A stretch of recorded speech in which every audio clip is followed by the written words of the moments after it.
kid would be like, oh, I hurt my hamstring, but I didn't really hurt it. So I'm like, all right, Mhm. let's go through, like, Yeah. realistically, I would test them. I'm like, there's really no muscle tension difference. And I know it's subjective because it's hand tested, but I'd be like, hey, Yep. I'm going to take you through this. And then they'd go through some of those motions like, oh, yeah, it doesn't really hurt anymore. And I'd try to Awesome. explain to them like length tension issues. And Yeah. am, am I completely outside of my scope and just I full don't think of. so. I don't think so because you didn't diagnose anything. You didn't treat the injury. You're literally saying, "Hey, here's this.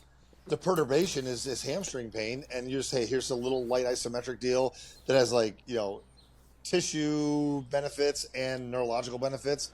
And if you got lucky, you got lucky. I don't think that's outside your scope at all, in my mind." Says the Okay. guy who doesn't have a medical license.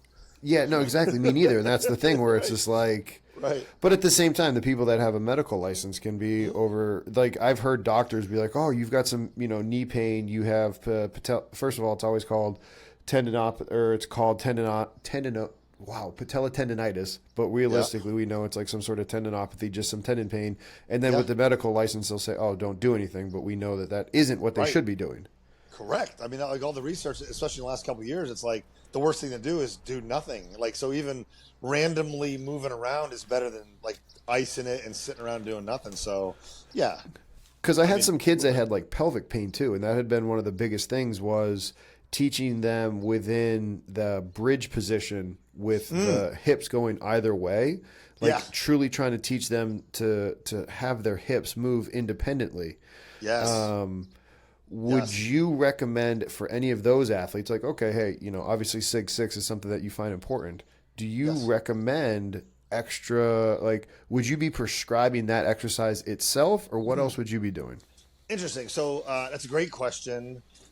It's different. How do I frame it? Like, I think a lot of things in our industry historically have been geared towards the hardware or the tissue, and you can think of it Yes. as motor learning. And to me, motor learning is like how we acquire skill, and the main way we do that is repetitive practice, right? So rehearsal, whatever you want to call it, rehearse a pattern. I think motor control is a totally different animal. So we have a lot of people in the industry like, oh, we're doing this neuro stuff, but then they're doing repetitions. I'm like, wait a minute, like one guy's changing a light bulb, we're like at the fuse box, and once I get the right, I find the right fuse that got flipped off. Once we turn it back on, it's on. Like it's kind of set it and forget it. So when I'm running someone through square one stuff, the whole idea is I don't have to redo it again because if I gave the nervous system what it needs, we don't need to necessarily rehearse that specific thing. I look at it's almost preparing the soil so that just do your workout. And now what we're doing is you have more horsepower under the hood and everything you're doing is probably okay. So all we're doing is trying to bolster the software and then don't even think about it. Just do your normal workouts and do your normal stuff. So whenever we have students that come in, a lot of times we have strength coaches, personal trainers are probably our two big markets. I'm like, guys, what's really cool with this stuff? We don't really have to do correctives. We literally just have to give the nervous system the sensory input it needs to get kind of whole again. And then we just challenge it and challenge it and challenge it. And once we kind of get it where, all right, squat isn't busting them up and lunge and bench press isn't breaking the software, well, then just go train. Don't even worry about what we did in the session. Just go do your stuff. So we put these pieces in. And then when you go and move and do your workout, that's how it learns how to integrate it all together. So anything you want to do that doesn't hurt, go for it. So I don't think you have to do homework with square one related material. For anybody that is, let's call it the skeptic or the doubting Tom, that is Yep. hearing this and they're like, okay, but how are you doing it? Like, how is it nervous? Like, just kind of dive into Yeah. that and address that Yeah. for them. Yeah. Yeah. It's, I always tell people it's so much easier for me to show you than to tell you. It's really simple. Um, Taking a quick break from the show, everybody. Promises will take less than 15 seconds. Friendly reminder, go ahead, hit that subscribe button below. It helps us out and it helps you out by being notified whenever we have new content come out. So hit that subscribe button. And with this, let's get back to the show.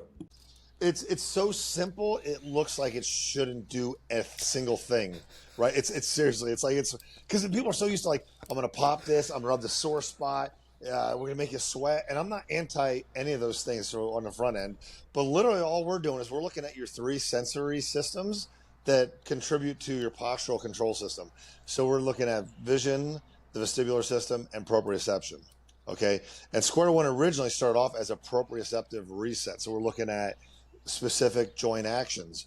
So when we run someone through square one and we find out, okay, here's the culprit right now in real time. This is the joint action that right now, this person's subconscious, this joint action is being perceived as load intolerant to ground reaction forces. So if the issue is like hip extension in the moment, all we have them do is perform an isometric contraction into hip extension for about 2 or 3 seconds. We check her work, and that's a little longer discussion how we do. It's real simple. We just look at these two phases, right step versus left step. We make sure there's no neurological preference. You can turn your head right, check, head left, check. If they're good, they're good. And then we challenge them again. Oh, now we find it's left hip external rotation. The input is just perform an isometric contraction into left hip external rotation. If we're going through the proprioceptive route, it's as simple as a 2-second isometric. If we're looking at restoring balance between right versus left, up versus down as it relates to the vestibular system, it really is head position and a nasal inhale. So literally, if we're going to reset left step, it's left lean, sniff, right head turn, sniff, check our work, it's good to go. So it's super, the inputs are like, if you heard somebody doing this, you're not doing this. I mean, it's literally like, if you can nasal breathe, turn your head, raise your arm overhead, the inputs are hyper specific. So it's not about the intensity. It's about what does the nervous system tell us that it needs right now. And it's just position of head, position of the eyes with nasal breathing, or a position of a joint where you lightly contract into it. So it's super gentle. How in the world did you figure that out? Like to Holy, know? Seriously. yeah, Drake. It's crazier that I'm always about minimal effective dose, because you said earlier about like scope of practice. So I'm like, okay, here I am. I'm not a massage person, massage therapist. I'm not a PT. I'm not a doc. So my whole thing is like minimal effective dosage. So like there's some trigger, whether it's a trigger or the inputs, I find something that works. I'm like, okay, how do I dial it down? Because if I'm trying to get people away from any kind of risky tissue situation. So like one time we found a trigger was just this longitudinal where you load the person longitudinally through the spine. And at first I had they're laying on their back. I have a rubber, big rubber band. I'm yanking on them. And then okay, that worked. I don't want to hurt someone who comes in with a neck issue. So then I'm going lighter and lighter. Eventually I'm getting them up and I'm touching their head. Then I'm touching with one finger. Then I had a bald dude who came in. A little hair was sticking up. I touched the hair and it triggered. I'm like, holy crap. So what's crazy with the nervous system is how hypersensitive it is to all kinds of different inputs, whether they're good inputs or bad inputs. And good or bad is really predicated by that person's current neurological status. So literally just trial and error on thousands of sessions, literally finding out what works and looking for that minimal effective dosage is really how we found it.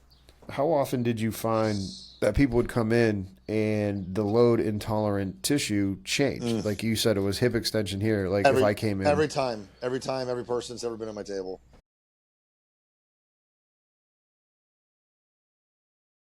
Congratulations on making it to the end of the video. Why don't you celebrate by watching more videos just like it? You can also help us on our quest to placate the algorithm gods by liking, sharing, subscribing, and commenting. Thank you.